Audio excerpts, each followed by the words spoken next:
will control 5 minutes. The chair recognizes the gentleman from Maryland. Thank you, Madam Chair. I rise today to offer an amendment to H.R. 3055 relating to a problem taking place in my district that may be reflective of what's happening in many other parts of the country.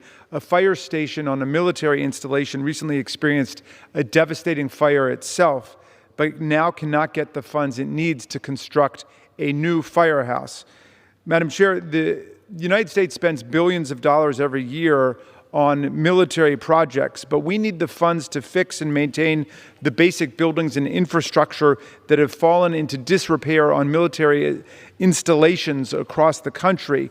This situation was brought to my attention by constituents who work at the Naval District Washington Fire and Emergency Services Station located at the Naval Support Activity Bethesda installation in Maryland. NSA Bethesda provides base support for 40 tenant commands, including Walter Reed National Military Medical Center, which the members of this body know well. Earlier this year, a fire broke out at NSA's Bethesda station, which exacerbated already hazardous conditions at the firehouse. It began in the kitchen, but because the fire alarm never went off, the flames spread into other rooms, causing extensive damage and rendering the firehouse basically unfit for occupancy. Fortunately, no one was injured because no one was there, but had the fire occurred overnight while everyone was asleep, it would have been a nightmare.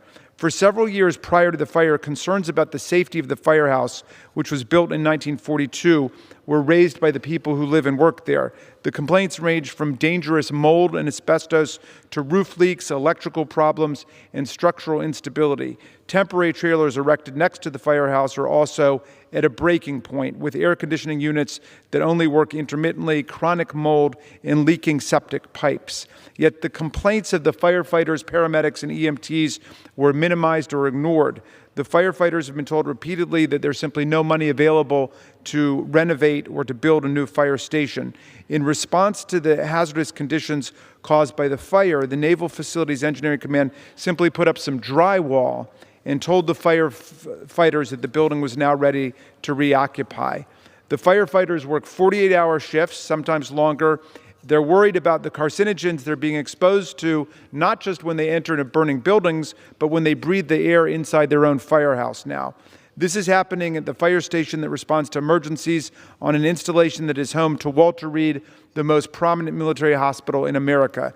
The men and women working there serve our military and our nation's wounded warriors. Many of the firefighters, EMTs, and paramedics are themselves former soldiers, sailors, Marines, airmen, and Coast Guardsmen. One of my constituents said, I served 4 years in the Army and was deployed overseas. The conditions in the firehouse are by far the worst conditions I've seen or lived in. Another told me that he lived in better conditions when he was serving in Afghanistan. This is shocking and unacceptable. The men and women working at the fire station deserve better. They need funding to build a new, safe, clean fire station. In a defense budget of hundreds of billions of dollars, we should be able to have money for essential projects like this one. I would now like to yield 1 minute to my colleague who's been a real leader on this issue, the chairwoman of the Military Construction and Veteran Affairs Subcommittee, Congresswoman Debbie Wasserman Schultz. The gentlewoman is recognized for 1 minute. Thank you, Madam Chair, and I thank the gentleman for yielding and rise in support of this excellent amendment. The health and safety of our troops and the surrounding communities is paramount. We need to ensure basic projects like fire stations are funded properly, just as training ranges, barracks, hospitals, and schools are. I look forward to working with the gentleman in future budget submissions, and I urge my colleagues to support the amendment. I yield back the balance of my time. Thank you, Madam Chair. I look forward to working with you to secure funding for projects like the one in my district, and I urge all of my colleagues to support this amendment, and I reserve.